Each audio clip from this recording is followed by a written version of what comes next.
Hello, welcome to KK Chauhan Vision. Once again I am here with few questions from the lesson Light, Reflection and Refraction. ये lesson 10th class में आपको मिलेगा।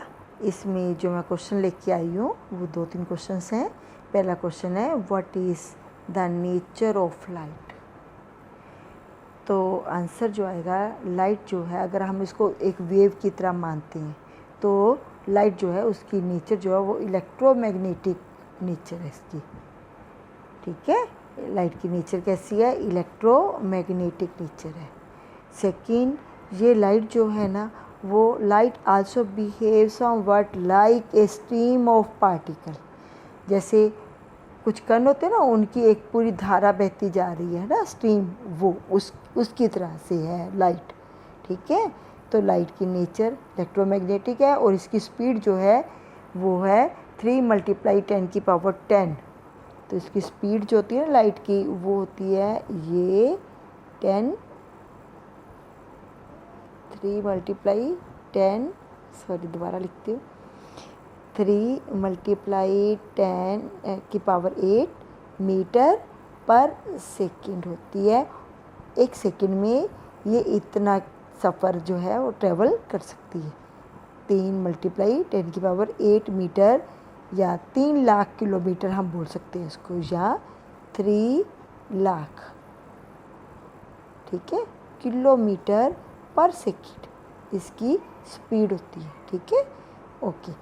Next question हमारा आता है what is light in according with quantum theory of light. ठीक है, quantum theory के अकॉर्डिंग लाइट क्या चीज़ है। अभी तो हमने ऊपर पढ़ा था कि लाइट की नेचर क्या है, तो वो हमने पढ़ा कि इलेक्ट्रोमैग्नेटिक होती है और ये जो स्ट्रीम ऑफ पार्टिकल की तरह बिहेव करती है, और इसके बाद हमने इसकी स्पीड भी देखी थी। अब क्वेश्चन आता है कि क्वांटम थ्योरी जो है ना, according to quantum theory of light, ठीक है, इसके अकॉर्डिंग लाइट क्या है। इसके अकॉर्डिंग अगर हम लाइट को डिस्क्राइब करें तो क्वांटम थ्योरी जो है ना वो बिलीव नहीं करती है कि वो लाइट जो है वो वेव की तरह, ऐसे भी नहीं कहती है, और लाइट पार्टिकल की तरह भी नहीं, ऐसे भी नहीं वो कहती है। तो according to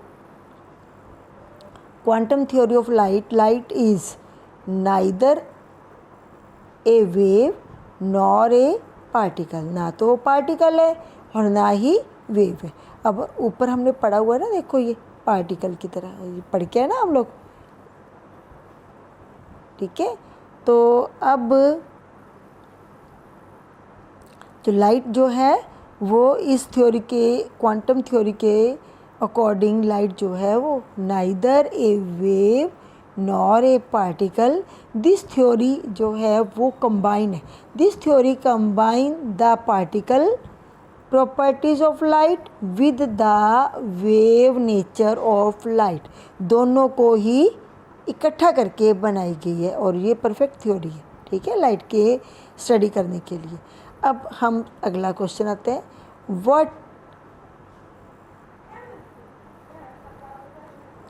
what is diffraction of light.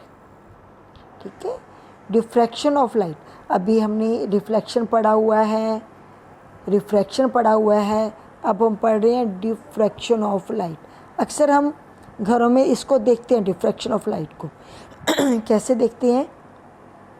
If an opaque object on the path of light become very small. ठीक है, अगर लाइट के रास्ते में कोई ओपेक ऑब्जेक्ट आ जाता है तो लाइट जो है ना उस ओपेक ऑब्जेक्ट को तो पार नहीं कर सकती, हमें पता ही है।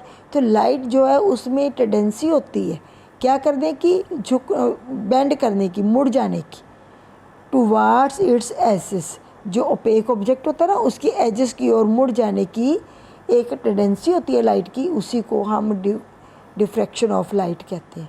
तो अब आसानी से कहें कि अगर लाइट के रास्ते में कोई ओपेक ऑब्जेक्ट आता है तो लाइट जो है वो क्या करती है, उस ओपेक ऑब्जेक्ट के एजेस से बेंड कर जाती है। ठीक है, इस टेंडेंसी को ही हम डिफ्रैक्शन ऑफ लाइट कहते हैं। अब इसको और समझते हैं।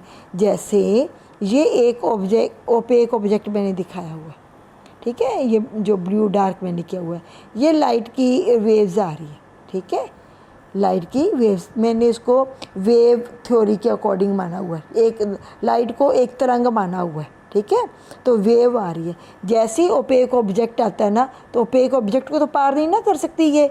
ओपेक ऑब्जेक्ट में अगर छोटा सा भी कोई होल है तो उसमें से ये निकल के ऐसे इस तरीके से चलेगी वो, स्टार्टिंग में इस तरीके से, ठीक है, और बाद में इस तरीके से वो लाइट जो है वो चलती जाती है। और आपने भी घरों में देखा होगा, नहीं तो मान लो कोई ओपेक ऑब्जेक्ट है आपके पास, ठीक है, मान लो ये ओपेक ऑब्जेक्ट है, ठीक है, तो लाइट की रे आ रही है, अब इसको तो पार नहीं कर सकती, तो यहाँ से वो बेंड कर जाएगी, ठीक है, बेंड कर जाएगी। तो लाइट का इस तरीके से बेंड करना क्या कहलाता है? डिफ्रैक्शन ऑफ लाइट, ठीक है। तो ये क्वेश्चन मेरे को लगता है आपको समझ आ गया होगा। आज मैंने 3 क्वेश्चन आपको कराए हैं। फर्स्ट क्वेश्चन था what is the nature of light, और सेकंड मैंने क्वेश्चन इसी क्वेश्चन को आगे बढ़ाया था, नेचर ऑफ लाइट को एक्सप्लेन करना था हमने क्वांटम थ्योरी ऑफ लाइट के अकॉर्डिंग, ठीक है। उसके बाद मैंने एक क्वेश्चन लिया था डिफ्रैक्शन ऑफ लाइट, और इसको मैंने एक्सप्लेन किया। मुझे लगता है कि आपको आज का क्वेश्चन समझ आ गया होगा, और इस क्वेश्चन को आप अच्छी तरीके से सुने और इसको लर्न करें और आगे अपने फ्रेंड्स को इसको शेयर करो। थैंक यू बेटा for watching my video. Thank you.